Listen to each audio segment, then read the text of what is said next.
Dominic Ingle, how is lockdown life treating you? Listen, it's no different to being in a training camp, to be honest. It's just less people on the road and nobody in the gym. Have you got all the equipment at home to keep your own training going?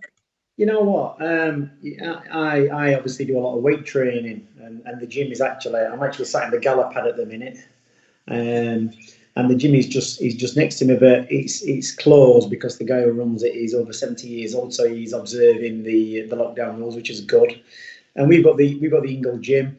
And to be honest, I'll just do bodyweight exercise. I'll do pull ups, press ups. I've got a few dumbbells in there. But I've just taken this opportunity to do more CV work, more road work, more cycling, more walking with the kids. Basically, it won't hurt to change it up. You can't stick to that. Some people get thrown out of the routine, but you have to adapt. So that's what I'm doing.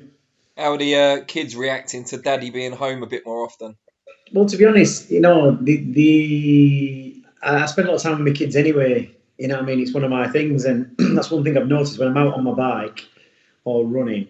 You'll find that the trails and the tracks are quite very quiet, but it's ironic really that we're on a lockdown. And I'm seeing more families walking their kids because they're stuck in the house. A lot of people obviously have 9 till 5 jobs, but every opportunity I get, I've always been active with my kids. My dad, I used to hate school holidays because, he'd get me up. He'd get me up before school time and he'd have me doing jobs and he'd keep me active.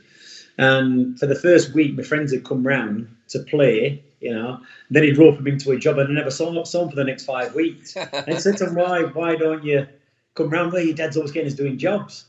So we always had a job to do in the holidays. So I preferred to be at school. I saw more of my friends and I had more free time. But yeah, no, I spend a lot of time with my kids anyway, so it's no different to be honest.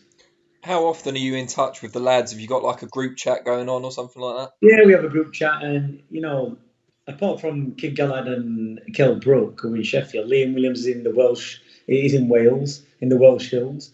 Robbie Davis in Liverpool. Willie Hutchinson up in Scotland. Even Garber, he's here training. So they are dedicated. They train anyway. They all wear heart rate monitors, which are obviously GPS tracked as well. So I can track what they're doing and what they've done. I give them workouts to do, but they're all pretty much on it themselves anyway. They realise that when this lockdown's finished, they don't want to be spending another 10 weeks training. They want to be fighting within 4 weeks. And I spoke to one of the promoters matchmakers this week, and he said, how long after the lockdown's finished, can your kids be ready? And I said, they'll be ready in 4 weeks, which they will be and they should be, because we can't be, getting to September for a fight. We need to be fighting really before the summer break.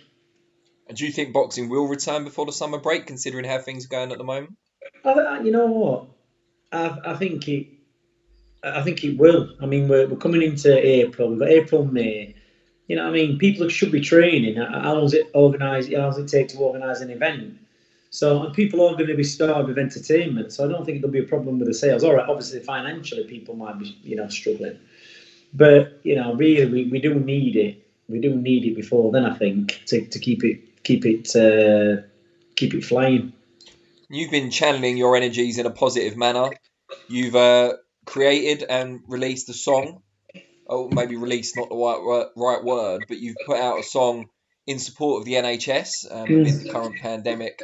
And for people to listen to the full track, they have to donate to the NHS, which is a great thing to do. Just tell us a bit Yeah. about where the idea came from. Well, obviously, I've kept in touch with them over the years, and I always give you a little listen to the songs, and you listen to Fast Car Already, which was going to come out and go on Spotify and iTunes. And people think that when you do music, that you're looking at it going in the charts. There's loads of music out there, never gets into the charts. The people put the stuff out. I've got a lot of artists on Spotify. Actually, one of them is a friend of Robbie Davis's, and his music is really good. He's getting over like 300,000 hits. Music is what you want to make of it. It's people think you have to be writing hits. It's just what you see and what you feel and what you think. And I wrote Fast Car Already, and when Eddie came to Sheffield in February, he'd had a clip of it, and I said to him, "What do you think?" He went, "Yeah, I can't make my mind up because I can't get the tune out of my head," and that's what you want. And so it's kind of the lockdown's kind of slowed the progress of that, because I was going to release an EP round about May, but we were in the studio recording stuff, and we obviously got the lockdown. So I've got a MacBook at home, And my producer's obviously got a studio. We got Greg Marriott, the nutritionist, who's also can sing and play guitar very well. And we're all in his house. He just come back from America with Billy Joe Saunders. And I'd wrote this song just, for something to do, coronavirus. Because, I saw a lot of these satirical songs, what people are doing to different tunes, and they're quite funny and entertaining. And there's a Sheffield band called Atomic, who were a cover band made up of musicians, all in the 40s and 50s. And they've done one to Lou Reed's Perfect Day, and it's quite good. They've included celebrities, local Sheffield celebrities, and even Ben from Curiosity Killed the Cat. So they're all, wow. I know. Yeah. So, it's quite entertaining. They've raised probably about $2,000, which is quite good. And they've got a video on Facebook. It's really good.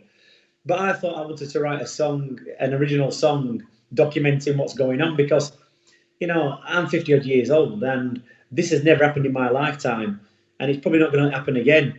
So it's not like the SARS or anything else. That never closed anything down. This is the only thing that's really shut down the world.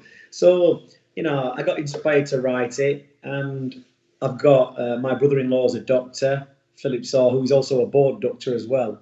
My sister's a nurse. My sister-in-law is a nurse. So you realise really how bad it is. I don't watch the news, to be honest, because it's too negative for me. As long as you take the precautions, observe, what people are saying and the rules, then you'll be all right. And I just think it's too much negative information coming down the line. And when you look at, I was reading a couple of theories about this 5G theory. Right, yeah. And one of the lyrics in the song is, I was going to put 5G, and it was actually, coronavirus ain't coming down the Wi-Fi. So it's just picking up on little things and what people do and, how they, elbow touching, fist pumping, shaking hands, high-fiving, whatever. It's just logging that kind of thing. And then Greg, fair play to him, I said, this is a song. I messaged him. I said, you haven't got the virus, have you? And I said, he said, no. I says, why? He said, why? Are you going to send me one? I said, yeah, something like that. So I sent him the email with the idea. And he wrote down the lyrics for the rap section of the song. So it's just information about what's going on with the virus. And, we put a tune to it and banged it out there. It's gone on social media. I mean, it will probably end up on, Spotify or iTunes. But it's just for entertainment purposes, and it's raising money for a good cause. So you get the people, you get the usual on Twitter slagging you off and the haters there, but that's just standard. I mean, you've got plenty. But if you're doing something, pointing that out, yeah. You've got the. Have you still got the Flexpipe?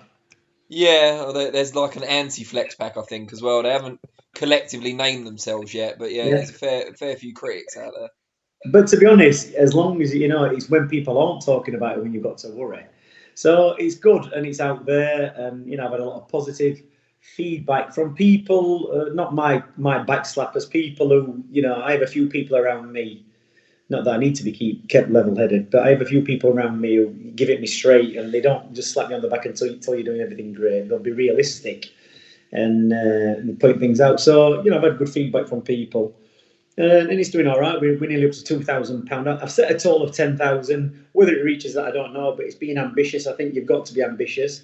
And eventually, when it's all finished, we'll donate it to the NHS. But probably one of the Sheffield branches. Sheffield's Children's Hospital, or maybe Hallamshire or Northern General. And it's a contribution. And some people say, what's the point? Well, the point is this: it's showing support, whatever. Whether the money gets used properly or it doesn't, it's showing to these people who are actually all going into work when they could quite easily sit at home and not do anything. These medical staff and nurses. It's showing them that people are thinking about the job that they're doing and it is valued. And sometimes that's better than money. So I get a lot of negative comments from people. I've had people saying, why bother, government should have done this and government should have done that. Well, we've got time on our hands, let's try and use it productively. You haven't stopped doing your thing. All right, there's no live boxing. You've been pestering me for weeks for an interview, and to be honest, I'm busier now than I am with the boxing. It was either you or Ben from Curiosity Killed the Cat. Well, maybe we can get him in, but so you haven't stopped, and you're probably being very productive as well. You won't be sitting. I know for a fact you won't be sitting around twiddling your thumbs, drinking cans of beer, and staying up till 3 o'clock in the morning. Well, I hope you won't be anyway.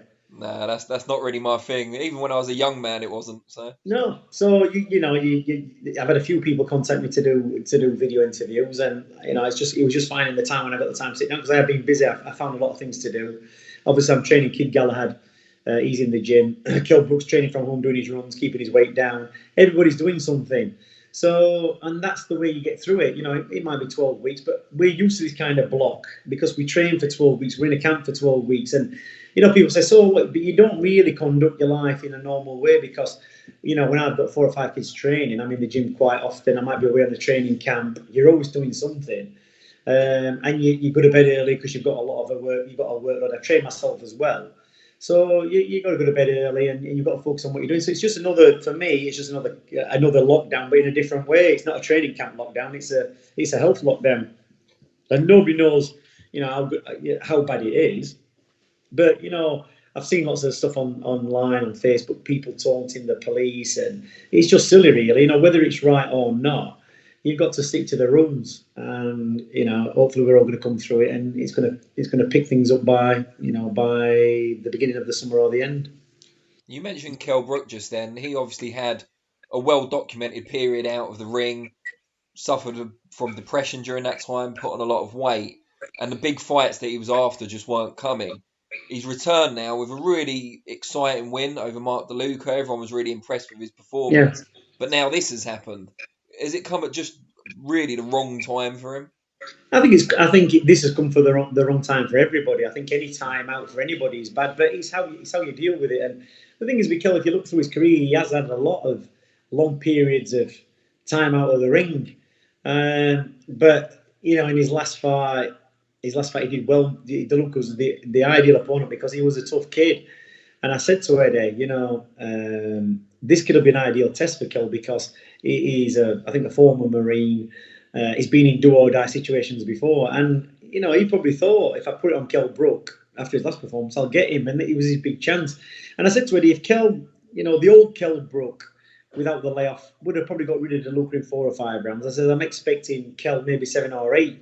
And that's what he did it in. So, it was good for Kell. And I think it made him realise. And you find with boxers, when they haven't got things to do, like focus, because they spend all their life focusing on training and they need to be kept active. They always say the devil will find work for idle hands, and that's always the case with every boxer. Look at Billy. Billy's a classic example. He entertains himself and he entertains the masses and gets himself into hot water. That's his character, and I don't think he means anything bad by it. But at the time when they're doing it, it's just a laugh. It's a kid's prank. But, in this PC world, everybody comes down hard on you. And at one time, people couldn't voice their opinion on social media or Twitter or Instagram. You had to get into the newspapers, and to do that, you had to be somebody who was recognised and, considered worth listening to. Now, anybody can get on the soapbox and start spouting off.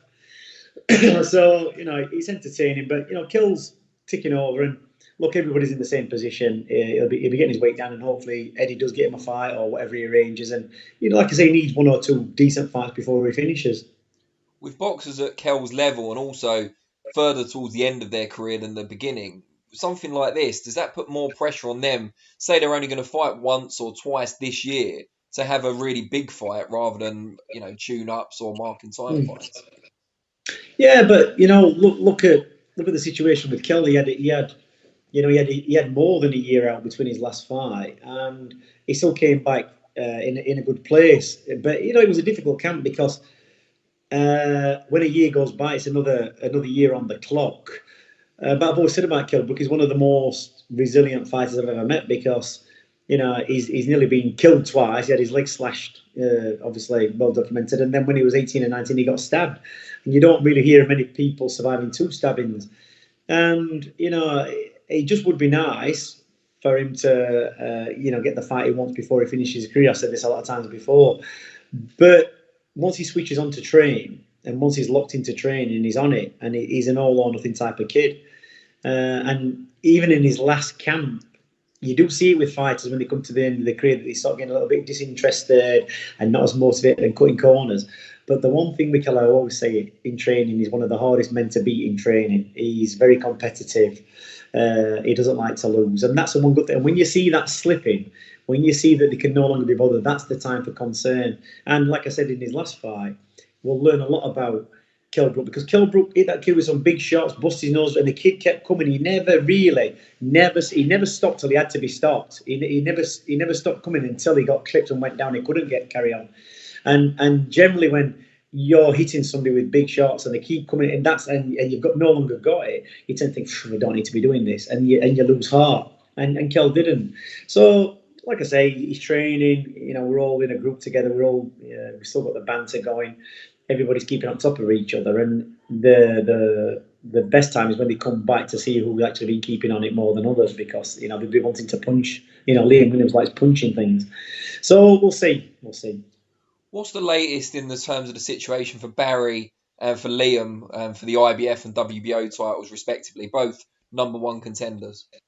I emailed the IBF. Obviously, Eddie was trying, and obviously you can't fault him, wanted to make a unification fight with Kanzu, but he's the regular champion, and they're trying to get him moved up to the super champion so he can do the unification. So everything's on hold at the minute until either the WBA elevate him, and then the IBF have to make a choice. But I think they'll only do that if he's being elevated to the super champion. Obviously, we put our case in saying we want to fight Josh Warrington next. At all costs, we're not going to allow him to fight Kanzu and step back. And if it's forced on us to do that, then we'll do it. But that's the fight we want. And personally, I don't think Josh will want to fight Barry again, because in his mind he's already beat Barry. So if he can find somewhere else to move on, then he'll probably find somewhere else to move on. Maybe if he gets a straight challenge at Kanzu just for the title or whatever, I don't know, maybe he'll do that instead of having to go back over old ground, because realistically fighters never do want to go back over old ground, not in this day and age. Not like the Wards and Gatti eras, and we used to have the trilogy fights and everything else. And look at Manny Pacquiao with with the fighters he's faced, Marquez and them type of guys, the great fights, and they weren't always one-sided. You look at Marquez when he knocked out Manny Pacquiao, and great fights. So you don't get them anymore. You don't tend to get those fights anymore. So we've just got to wait until the IBF's open back up for business and see where we stand. Liam Williams, obviously, we're still waiting for the Andrade fight, and so everything's suspended basically. And like I said, I've said to Liam, keep training through, because if this gets sprung on you, the momentum you've built up over the last 18 months, will be lost if you're not keeping on it. And he's keeping on it. So, it's all good at the minute. Now, before I let you go, there's something I want to ask you about. This week saw the anniversary of Nassim Hamed losing to Marco Antonio Barrera. A lot of discussion on social media about it. So I want to ask you a twofold question. Firstly, when was Nazs at his absolute best? And secondly, would that version of Nazs have beaten Barrera? Well, I'm going to ask you, I always consider you a boxing expert to a certain degree. You know your boxing stuff. When do you think Nazs was at his peak, or what his best fight was? And then I'll tell you what it actually was, or what I think it was. I think either Robinson or Badillo. The fight was, Brendan said to me, Nazs was at his best for the Robinson fight because he'd moved from super bantam straight to featherweight. Robinson was a mature fella. He was never expected to win the title. He had a couple of defences, and they thought Nazs was out of his depth.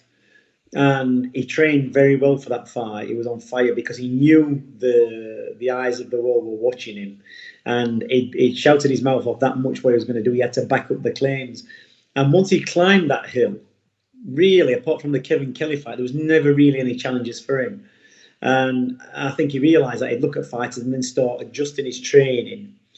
Not adjusting his training, but he'd always train hard. But what he did in between his training sessions, whether he was more on it, went to bed early or up all night or whatever, he adjusted to then that kind of thing to who the opponent was. So Naz's career, the hard fights while he was with us, were only really Robinson and Kevin Kelly. And I always remember bumping into Emmanuel Stewart in Los Angeles when Junior Witter was fighting Love More and Do, and he was talking to me dad, and the conversation went, Brendan, only you can train that guy, because I was obviously in on the deal for that fight with Barrera. He goes, but he was telling me how to train him. Yeah. And that's where it got him. And this is, even with to a certain point with Kell Brook when he left and went to train with John Fuchs, fighters can fight. And I had this conversation with Billy Joe Saunders. You can't teach people like Billy Joe Saunders or Kell Brook or Kid Galahad or the good fighters anything roughly after the age of 21, 22, because they've done all the stuff. They've done the amateur fights. But what you do as a trainer, you get them in the best shape you can to bring out the best in them. They've got the boxing knowledge. They're the fighters. You might see little things, what they're doing wrong or doing right, and just pull them up on it. But you can't really tell them how to box. And that's why when I start listening to people banging on about trainers with all this fantastic boxing knowledge and this, it doesn't matter what knowledge you've got. It's knowing the boxer. Do you understand? It's knowing the boxer, how to make them tick, when to push them, when to motivate them, when to hold them off training, when to drop the weight, when to hold them back before a fight. And Kell Brook, I had him from 10 years old. So I know everything. I know the moves he was going to make before he made them. And when people are coming along and saying, yeah, anybody can be a trainer. Well, it's not true. And you need to know the person. And luckily, the good kids I've had come to me, like Liam Williams and Billy Joe Saunders, there's a lot of responsibility on your shoulders, because if it goes wrong, then you're going to get criticised for ruining a good fighter. So, and Liam Williams, look at what a career he's had. Billy Joe Saunders against Monroe and Lemieux were fantastic performances, in my opinion. But with Nazs, he just started to listen to everybody else. And then he used to come into the gym and tell Brendan how to train him. And my dad said, that's not how it works, Nazs. And because, they've got money and they've got fame and fortune and they're beating everybody, they've got to listen. That's all they've got to do, listen. Once they leave that gym, they can do what they want. And if Nazim Hamid had never left the gym, I think he would have beat Barrera, because, Barrera was tough.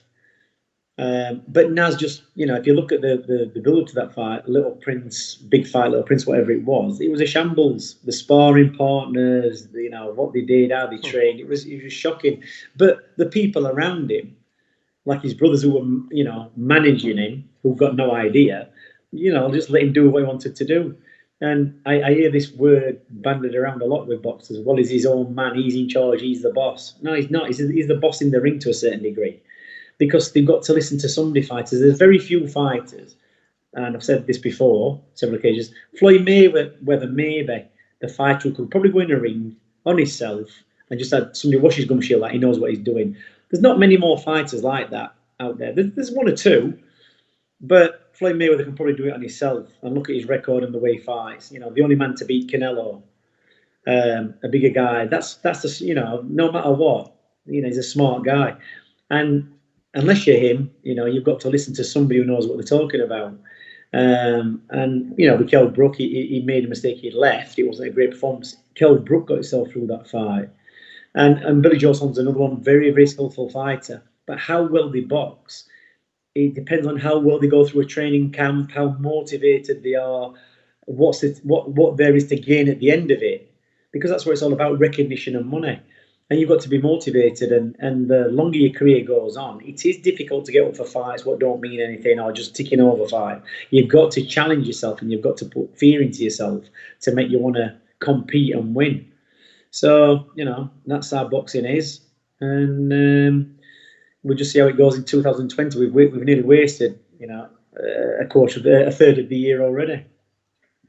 Brilliant. Well, not brilliant that we've wasted a third of the year, but brilliant points on Nazs and kind of what I wanted to hear. So I'm happy. Really appreciate your time, as always. Good luck with the charity single. We hope it raises a hell of a lot of money for the NHS. Hope it exceeds your £10,000 target. And look forward to seeing you soon in person for a catch-up. No problem, mate.